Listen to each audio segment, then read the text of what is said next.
Hi guys, welcome back to Bharat classes. My name is Bharat और अब हम लोग स्टार्ट करने जा रहे हैं अरिथमेटिक प्रोग्रेशंस। सो गाइस, जब हमने ये वीडियो लेक्चर की सीरीज स्टार्ट की थी तब आपको बताया था कि क्योंकि आप हर चीज़ को रटने की और ज़्यादा से ज़्यादा मार्क्स लाने की कोशिश करते हैं क्लास 10th में, इसीलिए कहीं ना कहीं आप अंडरस्टैंडिंग के बारे में भूल ही जाते हैं। कॉन्सेप्ट को अंडरस्टैंड करना बहुत बहुत ज़रूरी होता है हमारे लिए, और इसीलिए हमने ये वीडियो लेक्चर की सीरीज़ स्टार्ट की थी। और अब हम लोग आ चुके हैं क्लास 10th के चैप्टर 5। एनसीईआरटी के हिसाब से चैप्टर 5th है, नाम है इसका अरिथमेटिक प्रोग्रेशन, मैथ्स का चैप्टर है। तो चलिए इसको स्टार्ट करते हैं, और स्टार्टिंग में हम लोग कुछ एग्जाम्पल के साथ स्टार्ट करेंगे ताकि चीज़ें अच्छे से समझ आएँ।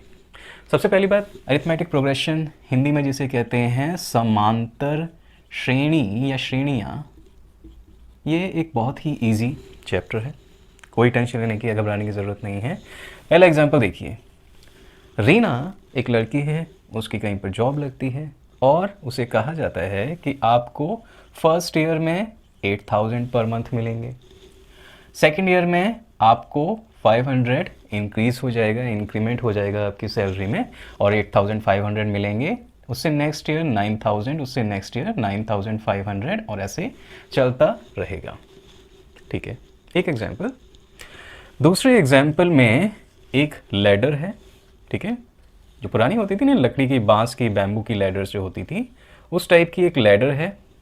और इस लैडर के जो स्टेप्स हैं उनकी लेंथ के बारे में बताया गया है कि भाई नीचे से स्टार्ट करेंगे तो ये वाली जो फर्स्ट स्टेप है इसकी लेंथ है 45 सेंटीमीटर, और ये 2-2 सेंटीमीटर जैसे जैसे ऊपर जाती है ना ये लैडर की स्टेप्स, 2-2 सेंटीमीटर इनकी जो लेंथ है वो घटती जाती है।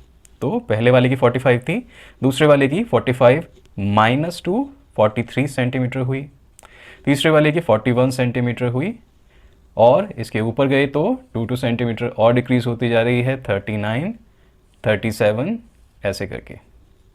ठीक है, तो यहाँ पर भी कुछ नंबर जो हैं वो हैं, और ये एक सीरीज़ बना रहे हैं। 45 centimetre, then 43, then 41, then 39, then 37 and so forth. तो भाई जब कुछ नंबर्स अरेंज होते हैं तो हम उनको नाम देते हैं सीरीज़ का, श्रेणी का, हिंदी में श्रेणी बोल देते हैं। और यहाँ पर हर एक जो नंबर होता है इसको हम लोग बोलते हैं टर्म, TERM, टर्म। हिंदी में लिख देता हूँ, इसको पद बोलते हैं।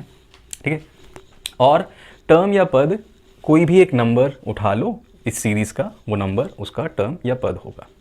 ऐसे ही यहाँ पर ये एक टर्म है, ये एक टर्म है, ये एक टर्म है, ये एक टर्म है, ये सारे अलग अलग पद हैं। ठीक है, अब टर्म्स जो होती हैं किसी भी श्रेणी की या किसी भी सीरीज़ की, अगर हम उनके बीच का डिफरेंस निकालें तो देखो, इसके और इससे जस्ट पहले जो टर्म है उसके बीच का जब हमने डिफरेंस निकाला तो कितना निकला, 500। क्यों भाई? क्योंकि 500 इंक्रीमेंट हो रहा है यार उसकी सैलरी में हर ईयर का, तो 500 डिफरेंस आ गया है, सिंपल सी बात है। ऐसे यहाँ पर निकालेंगे तो ये भी सब जगह 500 दो कंसेक्यूटिव टर्म के बीच का डिफरेंस आया है, अगर आगे वाली में से पीछे वाली माइनस कर देते हैं तो। ठीक है, अब एक और जो चीज़ देखने वाली है कि यहाँ पर जो डिफरेंस आया है वो सेम है, राइट। ऐसे ही यहाँ पर क्योंकि ये 2-2 डिक्रीज करती जा रही थी, अगर आगे वाली टर्म में से पीछे वाली माइनस करें तो कॉमन डिफरेंस इसके और इसके बीच में कितना आ रहा है, -2 सेंटीमीटर का, राइट। और ये जो डिफरेंस है ये भी सेम है क्योंकि इसमें से इसे माइनस करो, 41 माइनस 43 -2 सेंटीमीटर, और 39 माइनस 41 ये भी -2 आ गया। ठीक है, सेंटीमीटर लिखना ज़रूरी नहीं है तो हर बार नहीं लिखते। तो यहाँ पर और यहाँ पर जब आपने देखा कि डिफरेंस जो सेम आ रहा है तो क्या हम इसको कॉमन डिफरेंस बोल सकते हैं? बिल्कुल बोल सकते हैं। ठीक है, हिंदी में इसको बोलते हैं सार्व अंतर। और कॉमन डिफरेंस या सार्व अंतर जो है वो कॉमन है, सेम है। कोई भी दो कंसेक्यूटिव टर्म ले लो, आगे वाली में से पीछे वाली टर्म को माइनस कर दो तो जो डिफरेंस आएगा वो कॉमन होगा, और उसको ही कॉमन डिफरेंस कहते हैं। डिनोट करते हैं इसे डी से, स्मॉल डी से। तो यहाँ पर स्मॉल डी क्या है, 500 है, और यहाँ पर डी क्या था, -2। ठीक है जी। अब क्योंकि इस और इन दोनों सीरीज़ के अंदर जब हमने देखा कि डिफरेंस जो था एक कॉमन आ रहा था, कॉमन डिफरेंस या सार्व अंतर कोई भी दो कंसेक्यूटिव टर्म्स के बीच में सेम था, इसीलिए हम इनको नाम दे देते हैं किसका, एरिथमेटिक प्रोग्रेशन या फिर समांतर श्रेणी का। तो समांतर, देखो नाम से ही पता लग रहा है हिंदी में तो कि जिनका अंतर सम हो, जिनका अंतर सेम हो, एक जैसा हो, तो उनको नाम दे देंगे समांतर श्रेणी, राइट। और इंग्लिश में इन्हें कह देते हैं एरिथमेटिक प्रोग्रेशन। अब इसके एक दो एग्जांपल और ले लेते हैं। तो यहाँ पर एक नंबर बताया मैंने कि नंबर है 5, और इस 5 नंबर में मैं क्या कहते हैं एक एक दो ऐड करता जाता हूँ। तो 5 के बाद नेक्स्ट नंबर आएगा 7, फिर 9, फिर 11, ठीक है। ऐसे ही अगर मैं कहूँ कि मैं एक सीरीज़ बना रहा हूँ सारे के सारे इवन नंबर्स की, तो स्टार्ट कर लेते हैं उसको 2 से। उस सीरीज़ को हमने स्टार्ट करा 2 से, फिर आया 4, फिर आया 6, फिर आया 8, और ऐसे करके ये चलती ही जाएगी। ऐसे ही अगर मैंने कहा कि भाई मैंने अपने एक फ्रेंड को कुछ पैसे उधार दिए हैं और उसने मुझे वादा किया है कि 5% के हिसाब से वो इंटरेस्ट जो है देता रहेगा मुझे, तो कितने कितने पैसे मेरे हर ईयर के एंड पे टोटल बनेंगे जो कि उसको देने हैं। तो अगर मैंने उसे 1000 रुपीज़ दिए पहले ईयर में, ठीक है, तो उसको 1000 देने हैं फर्स्ट ईयर में। तो फर्स्ट ईयर के एंड में उसे 1000 प्लस 50, 5% बोला है ना, तो 1050 देने होंगे। अगर उसने वो भी नहीं दिए तो उसके बाद उसके नेक्स्ट ईयर उसे 1100 देने होंगे, और ऐसे करके ये बढ़ते जाएंगे, ठीक है। तो ये सारी की सारी एग्जाम्पल है समांतर श्रेणी या एपी का। अब देखो इसमें एक और जो चीज़ है वो ध्यान देने वाली ये है कि कुछ समांतर श्रेणियाँ या अर्थमेटिक प्रोग्रेशंस जो होती हैं वो होती हैं फाइनिट, ठीक है, हिंदी में कहेंगे परिमित, और कुछ होती हैं अपरिमित या इनफाइनिट, ठीक है। तो ये अपरिमित या इनफाइनिट क्या होती हैं और फाइनिट क्या होती हैं? अगर मैं इस सीरीज़ को देखूं तो ये क्या है, सीरीज़ ऑफ इवन नंबर्स। तो क्या ये फाइनिट है? क्या ये ख़त्म हो जाएगी? नहीं होगी। इसको जितना चाहे बढ़ा सकते हो, तो ये फाइनिट नहीं है, ये वाली इन्फिनिट है या इनफाइनिट है, अपरिमित है। और अगर इस लैडर की जो स्टेप्स थी उनकी लेंथ की जो सीरीज़ बन रही थी उसको देखें, तो भाई ऐसा तो नहीं है कि इसमें इन्फिनिट वो क्या कहते हैं लैडर में इन्फिनिट स्टेप्स होंगे। तो ये वाली जो सीरीज़ बनेगी ये वाली फाइनिट बनेगी, ये वाली इन्फिनिट नहीं बनेगी, अपरिमित नहीं बनेगी। तो फाइनिट सीरीज़, फाइनिट एपी क्या होती है? ऐसी एपी अरिथमेटिक ऐसी प्रोग्रेशन जिसके अंदर की फाइनिट या फिर निश्चित एक सर्टेन नंबर ऑफ नंबर्स हों, सर्टेन नंबर ऑफ टर्म्स हों, और इन्फिनिट का मतलब जहाँ पर कि कितने भी चाहे टर्म्स ऐड करते जाओ वो कभी ख़त्म नहीं हो रही है। तो आई थिंक बेसिक्स के लिए इतना काफ़ी था। एक्सरसाइज 4.1 की तरफ बढ़ते हैं और उसके क्वेश्चन सॉल्व करते हैं। चलिए अब तो गाइस एक्सरसाइज 5.1 में पहला क्वेश्चन में ये कह रहा है कि in which of the following situations does the list of numbers involved make an arithmetic progressions and why. तो बताओ इन दी हुई सिचुएशंस में से कौन से यहाँ पर अरिथमेटिक प्रोग्रेशन बनाएंगे और क्यों बनाएंगे। तो देखते हैं सिचुएशंस यहाँ पर वन बाय वन करके। मैं देखो इंग्लिश में पढ़ रहा हूँ क्वेश्चंस को, आपकी स्क्रीन पर इंग्लिश और हिंदी दोनों में आएगा क्वेश्चन। तो पहला है the taxi fare after each kilometre when the fair is ₹15 for the first kilometre and 8 for additional kilometres. ठीक है जी। तो ये कह रहा है कि पहले किलोमीटर ये रही आपकी टैक्सी, और ये टैक्सी पहले किलोमीटर जब चलती है तो यहाँ से स्टार्ट करके 1 किलोमीटर के तो इसने 15 रुपीज़ ले लिए, और उसके बाद 8 रुपीज़ हर एक एडिशनल किलोमीटर जाने पर इसका जो किराया है वो बढ़ता जा रहा है। मतलब पहले फर्स्ट किलोमीटर के बाद 15 रुपीज़ है, तो दूसरे में 15 + 8 कितना हो जाएगा 23 रुपीज़, और फिर 31 रुपीज़ एंड सो फोर्थ। तो यहाँ पर क्या ये अरिथमेटिक प्रोग्रेशन बना रहा है? देखिए अरिथमेटिक प्रोग्रेशन होने के लिए हम लोग क्या करते हैं, हम लोग देखते हैं कि क्या कॉमन डिफरेंस कॉमन है भी या नहीं। तो यहाँ पर अगर आप देखो उसने सीधा सीधा आपको बोल दिया है कि 8 रुपीज़ पर किलोमीटर के हिसाब से बढ़ रहे हैं आफ्टर फर्स्ट किलोमीटर। तो इस AP का फर्स्ट टर्म तो 15 हो गया, उसके बाद सेकंड 23, फिर 31, और अगर डिफरेंस देखेंगे तो 8 का डिफरेंस दो कंसेक्यूटिव टर्म्स में आ रहा है। और इसी रीज़न की वजह से आप सिंपली बोल सकते हो कि yes this is forming an AP। Second question में पूछ रहा है the amount of air present in a cylinder when a vacuum pump removes 1/4 of the air remaining in the cylinder at a time. तो भाई question अगर ध्यान से पढ़ोगे तो गलती नहीं होगी कभी भी। तो ये एक सिलेंडर है भाई, और इस सिलेंडर के अंदर कुछ एयर है। मान लीजिए कि इसके अंदर की एयर जो है वो है 4 लीटर्स, ठीक है। तो 4 लीटर इसके अंदर की एयर है, और यहाँ पर क्वेश्चन में बोला है कि इसके अंदर की एयर, बची हुई जो एयर होती है ना, क्या वो एक AP बनाएगी। और हो क्या रहा है कि यहाँ पर एक पंप लगाकर आप इस पंप के थ्रू इसकी एयर को थोड़ा थोड़ा 1/4 निकाल रहे हो। 1/4 किसका, जितनी बचेगी इसकी। तो शुरुआत में तो 1 लीटर होगी, ठीक है, और उसके बाद जब 1/4 इसमें से निकाल ली तो 4 लीटर का 1/4 कितना होता है, 1 लीटर। तो सेकेंड टर्म क्या बनेगी यहाँ पर, पहली तो 4 लीटर थी, सेकेंड टर्म होगी 4 लीटर माइनस 1 लीटर, 3 लीटर्स, ठीक है, क्योंकि जितनी एयर थी उसका 1/4 निकाल ली। अब इसके बाद वाली टर्म क्या होगी, 3 लीटर बची हुई है, तो 3 का 1/4, 3 लीटर का 1/4, 3/4 हो गया, और बचेगी कितनी उसके अंदर, 3 माइनस 3/4 लीटर। तो 4 3 ज़ा 12, 12 में से 3 जाते हैं तो कितना बचता है, 9, 9/4 लीटर अब बची है। तो क्या ये एक AP बना रहा है, ये AP बिल्कुल नहीं बना रहा है। क्यों, क्योंकि अगर इससे इसमें से माइनस करोगे तो क्या आएगा, -1, और अगर इससे इसमें से माइनस करोगे तो -1 नहीं आ रहा है। वो तब आता जब यहाँ पर 2 litre after removal of 1/4 of जितना भी एयर निकलती है उसके बाद अगर 2 लीटर बचती तब वो AP बनती। पर क्योंकि यहाँ पर 2 लीटर नहीं है, डिफरेंस कॉमन नहीं है, इसी कारण से ये जो है वो AP नहीं बना रहा है, ठीक है जी।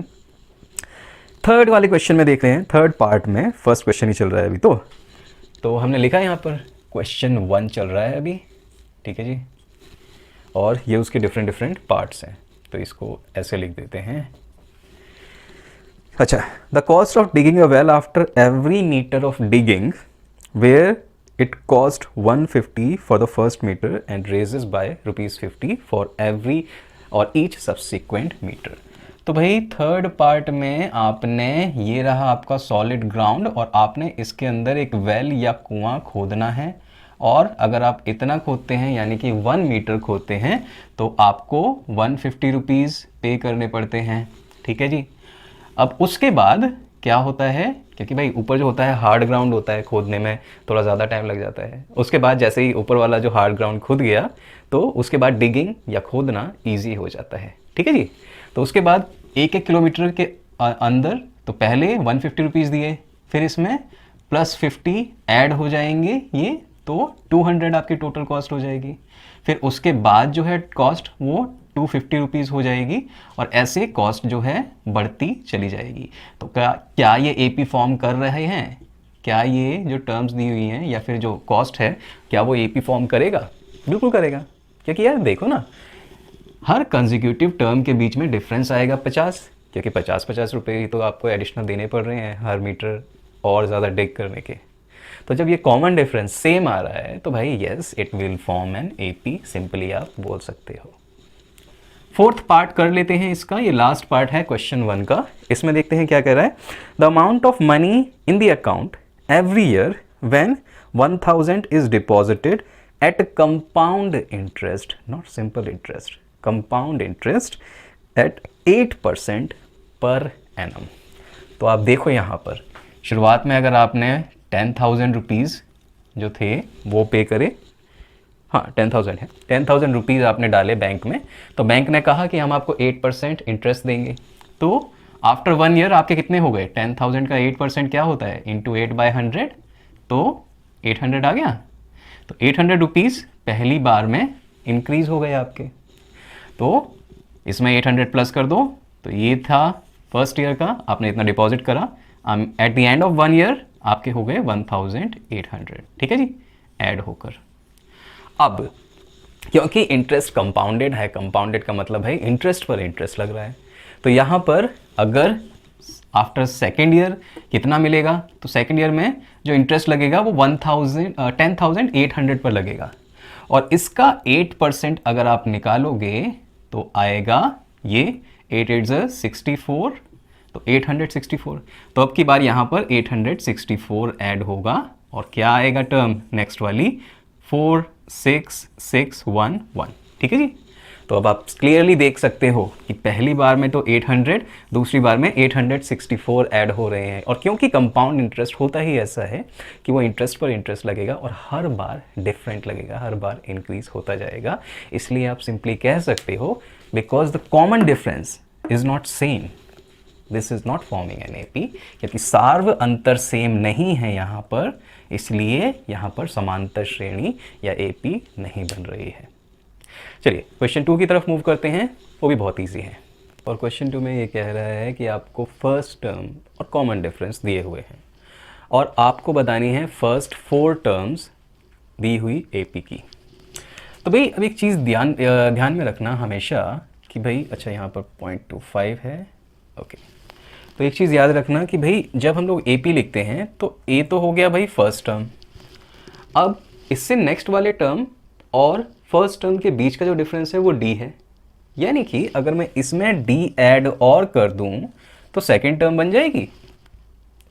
अगर इसमें से इसे माइनस करोगे तो क्या बचेगा, ए प्लस डी माइनस ए यानी कि डी, ठीक है जी। तो कॉमन डिफरेंस डी आएगा, और इसके बाद वाली जो टर्म बनेगी इसमें एक और डी ऐड कर देता हूँ, यानी कि ए प्लस 2d, और इसके बाद वाली टर्म में एक और डी ऐड कर दूंगा a प्लस 3d, ऐसे करके पूरी एपी में बना सकता हूँ, पूरी की पूरी समांतर श्रेणी में बना सकता हूँ।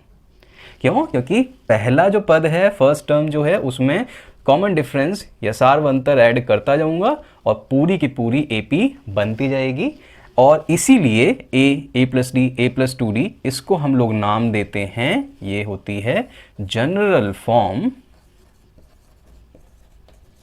ऑफ एन एपी, ठीक है।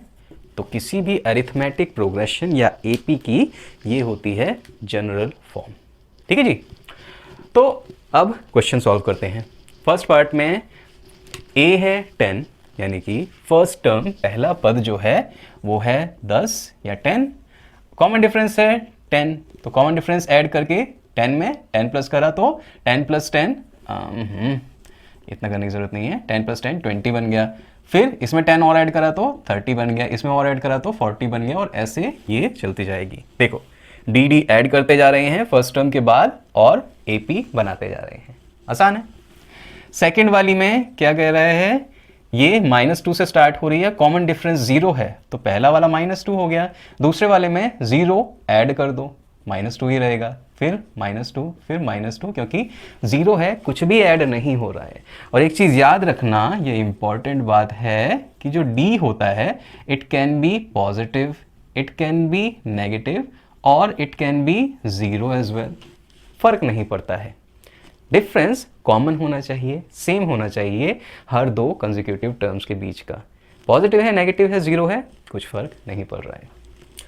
अच्छा नेक्स्ट वाले में फर्स्ट टर्म आपको दी हुई है 4 और d दिया हुआ है -3, तो पहली टर्म तो हो गई 4, अब 4 में से -3 4 में -3 ऐड कर दो या 3 सब्ट्रैक्ट कर दो, एक ही बात है, तो 4 - 3 कितना होगा, 1 बनेगा।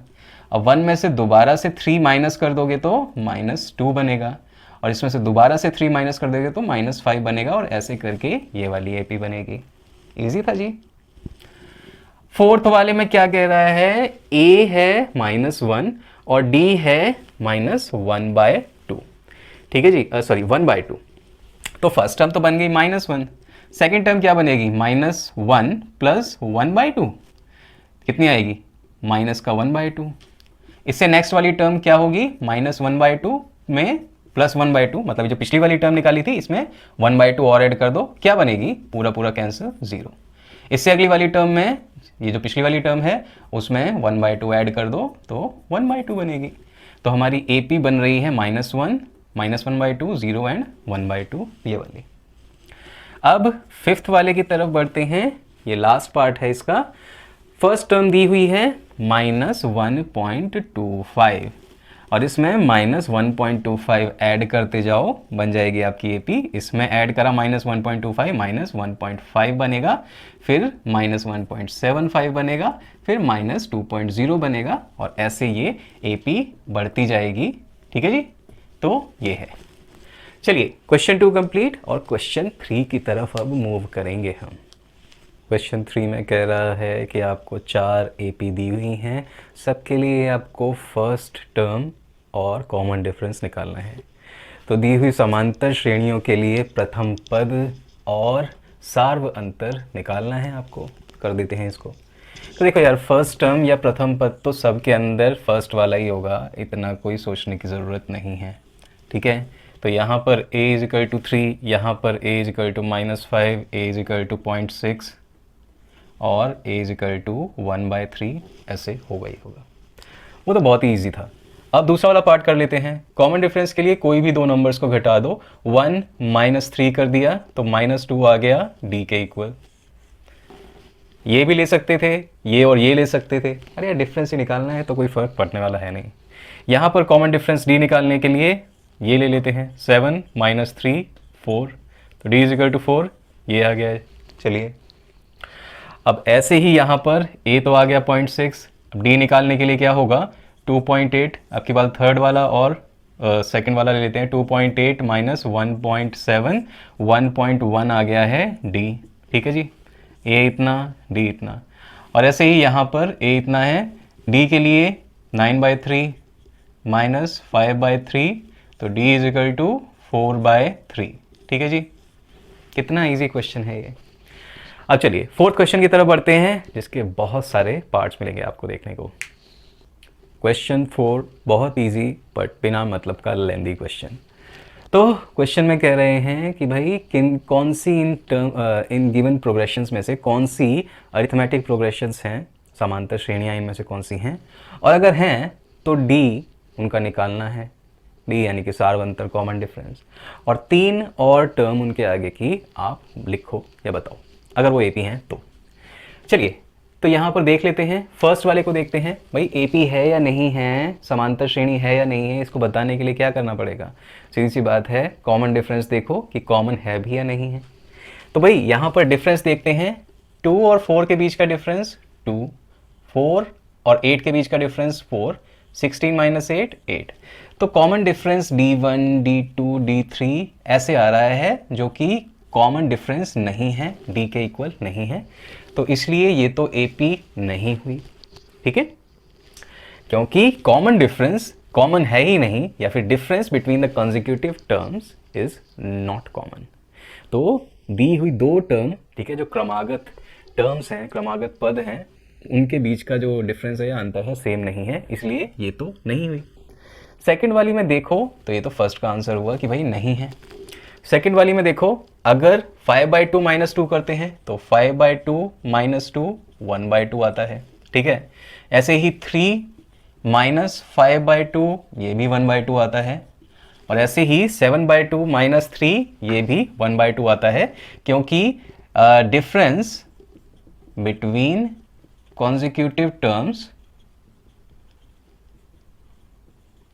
is same, therefore it is AP। ठीक है जी, तो ये आप लिख सकते हो सिंपल सा। तो ये AP है, पिछली वाली नहीं थी। नेक्स्ट वाली को देखो, -1.2 -3.2। अच्छा एक और चीज़, इसके अगले 3 टर्म्स भी लिखने हैं हमें, सॉरी वो तो भूल ही गए।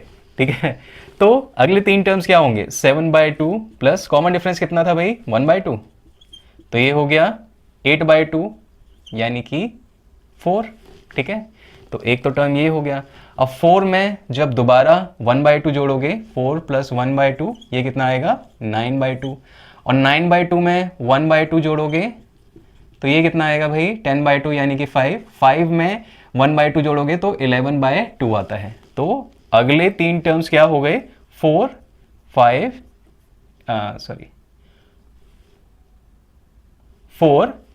एंड 9/2 एंड 5, एक एडिशनली निकाल दिया। ठीक है जी, तो ये हो गए अगले 3 टर्म्स।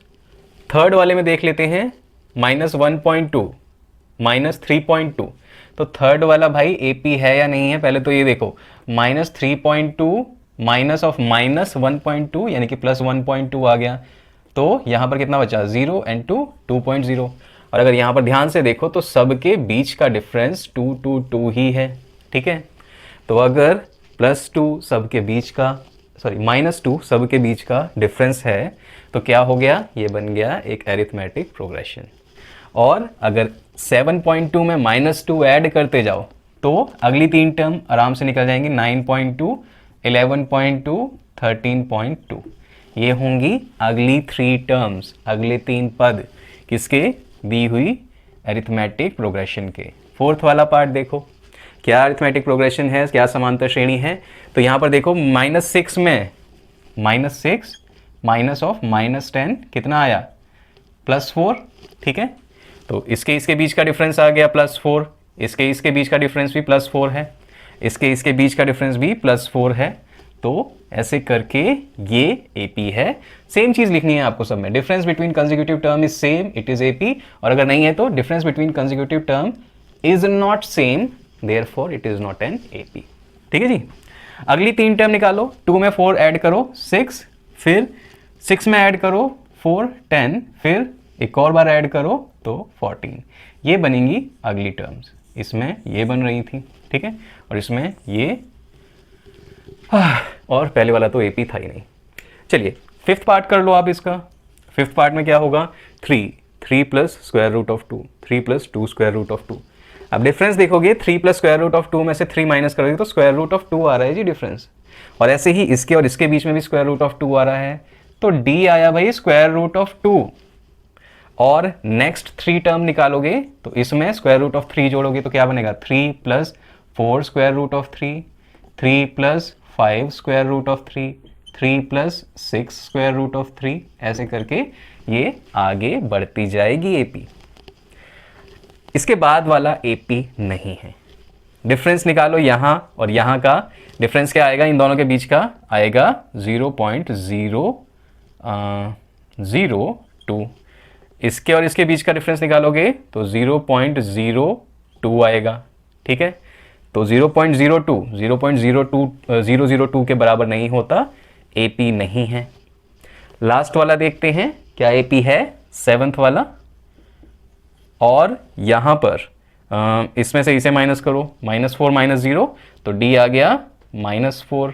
इसमें से इसे माइनस करोगे, -8 -4, -8 माइनस ऑफ -4 माइनस का 4। तो यहाँ हर जगह -4 के बीच का डिफरेंस आ रहा है, इसीलिए ये AP है। और अगर आपको इसके नेक्स्ट 3 टर्म्स निकालने हैं तो -4 -12 में ऐड करते जाओ तो क्या आएगा, नेक्स्ट 3 टर्म्स आएंगे -16 -20 -24, ये वाले। ठीक है जी, 15 पार्ट्स हैं इसके, सिर्फ 7 करे हैं अभी हमने, बाकी बचे हुए देखते हैं। तो 8th पार्ट में ये है -1/2 -1/2 -1/2 -1/2। ठीक है जी, तो 8th पार्ट में क्या ये AP है, डिफरेंस आ रहा है 0 0 0 का। और अभी कुछ ही देर पहले बताया है कि भाई डिफरेंस जो होता है, कॉमन डिफरेंस, वो 0 हो सकता है, नेगेटिव हो सकता है, पॉजिटिव हो सकता है। ठीक है जी, तो yes it is an AP, yes AP है। ठीक है जी, समांतर श्रेणी है। और इसकी अगली 3 टर्म्स क्या बनेंगी, -1/2 -1/2 ये ही। ठीक है जी, अब अगला वाला देख लो, 9th वाला। 9th में कह रहा है 1 3 9 27। डिफरेंस निकाल कर देखते हैं, इसमें से ये गया तो डिफरेंस कितना आया, डिफरेंस आया 18। और अगर इसमें से ये गया तो डिफरेंस आया कितना, नॉट 18 6। और अगर इसमें से ये माइनस तो डिफरेंस आया 2 का। तो हम लोग सीधा सीधा बोलेंगे कि क्योंकि 2 कंसेक्यूटिव टर्म क्रमागत पदों के बीच का डिफरेंस जो है वो सेम नहीं है, इसलिए ये AP भी नहीं है। तो यहाँ पर नो, नॉट एन AP। ठीक है जी, चलो 10th क्वेश्चन कर लो। 10th क्वेश्चन में कह रहा है a, 2a, 3a, 4a। Difference निकालो, कितना आएगा? 4a minus 3a, a, 3a minus 2a, a, 2a minus a, a। Difference जो है a का आ रहा है। और नेक्स्ट कंसेक्यूटिव टर्म्स क्या बनेंगी? 4a में a और जोड़ दो, 5a, 6a, 7a, and yes it is an AP। ठीक है जी। 11th वाले में देखिए, 11th में क्या कर रहा है? a square, a cube, a की पावर 4। तो अगर डिफरेंस निकालेंगे तो a की पावर 4 माइनस a की पावर 3। ठीक है जी। a की पावर 3 माइनस a की पावर 2, और ये दोनों बराबर तो किसी भी हालत में नहीं है। तो जब बराबर नहीं है तो हम लिखेंगे नॉट एन AP। ठीक है जी। 12th क्वेश्चन देख लो। 12th क्वेश्चन देखने में तो एक बार ऐसा लग रहा होगा कि यार ये AP कैसे हो सकता है, स्क्वायर रूट में बढ़ती हुई वैल्यूज दी हुई हैं, पर एक्चुअल में ये AP निकलेगा कैसे? यहाँ पर स्क्वायर रूट 2 है, स्क्वायर रूट 8 है। स्क्वायर रूट ऑफ 8 के अगर मैं फैक्टराइजेशन करके टुकड़े बना देता हूँ, फैक्टर्स बना देता हूँ, तो 2 इंटू 2 इंटू 2 बनेगा। अगर इन दोनों को बाहर निकाल देता हूँ यहाँ से तो क्या बनेगा? 2 इंटू स्क्वायर रूट ऑफ 2। ठीक है। ऐसे ही थर्ड वाले में 18 के फैक्टर्स क्या बने थे? 3 3 ज़ा 9, 2 ज़ा 18। तो यहाँ पर इसको 3 स्क्वायर रूट ऑफ 2 लिख सकते हैं। ऐसे ही 32 मतलब 16 मल्टीप्लाइड बाई 2, और 16 किसका स्क्वायर होता है? 4 का। तो यहाँ पर इसको 4 स्क्वायर रूट ऑफ 2 लिख सकते हैं। अब देख लो यहाँ पर डिफरेंस कितना आ रहा है? स्क्वायर रूट ऑफ 2 का। ठीक है जी। तो ये AP है। अब नेक्स्ट 3 टर्म्स कौन सी होंगी? 5 square root of 2, 6 square root of 2, 7 square root of 2। ये होंगी इसकी नेक्स्ट 3 टर्म्स। 13th पार्ट देख लो। 13th पार्ट में क्या बोल रहा है भाई? ये square root of 3, square root of 6, square root of 9, square root of 12। ये AP नहीं बना सकते। क्यों भाई? नंबर्स अगर दिए होते 3, 6, 9, 12 तब तो मान लेते, पर नंबर स्क्वायर रूट में है, और इसके बीच का जो डिफरेंस होगा इसके और इसके बीच के डिफरेंस के बराबर तो बिल्कुल भी नहीं होगा।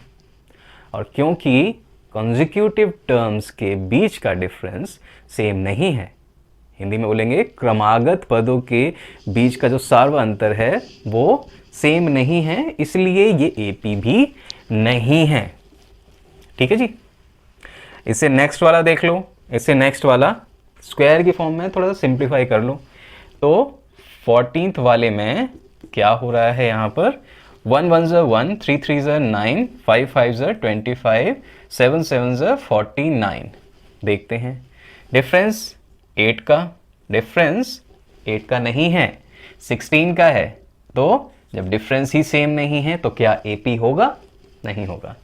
ये भी नहीं है जी AP। लास्ट वाला देखते हैं। 1 स्क्वायर, 5 स्क्वायर, 7 स्क्वायर। देखो करके देखना ज़रूरी है, ऐसा नहीं कि ये वाला ऐसा था तो ये वाला भी वैसा होगा, करके देखना ज़रूरी है। तो 1 1 ज़ा 1, 5 5 ज़ा 25, 7 7 ज़ा 49, and next term is 73 and so fourth. Difference 25 minus 1, 24, 49 minus 25, 24, 24। ठीक है जी। डिफरेंस कॉमन आ रहा है तो है AP। ठीक है जी। और अगर इसकी नेक्स्ट 2 टर्म्स निकालनी होंगी या 3 टर्म्स निकालनी होंगी तो 24 उसमें ऐड कर देना। तो 4 + 3 7 एंड 9। ठीक है। और इसके बाद नेक्स्ट टर्म क्या होगी? दोबारा से ऐड कर दो 24, 4 + 7 11, एंड दैट्स 10 + 2 121, और फिर दोबारा से 24 ऐड कर दोगे तो 2 + 1 5, 2 + 2 4, 145 आएगी। ठीक है जी। तो इस हिसाब से हम लोगों को यहाँ पर क्वेश्चन सॉल्व करने पड़ेंगे। एंड रिमेंबर, हर क्वेश्चन को सॉल्व करके देखिए। ऐसे नहीं कि ये उससे मिलता जुलता है तो ये ऐसा ही होगा। ठीक है। तो चलिए क्वेश्चन 4th के साथ एक्सरसाइज 5.1 जो है वो कंप्लीट हो गई है। अब बढ़ेंगे एक्सरसाइज 5.2 की तरफ, लेकिन वो नेक्स्ट वीडियो में। सो चलिए गाइस, इस वीडियो के लिए इतना ही। Bye bye, take care, see you in the next video.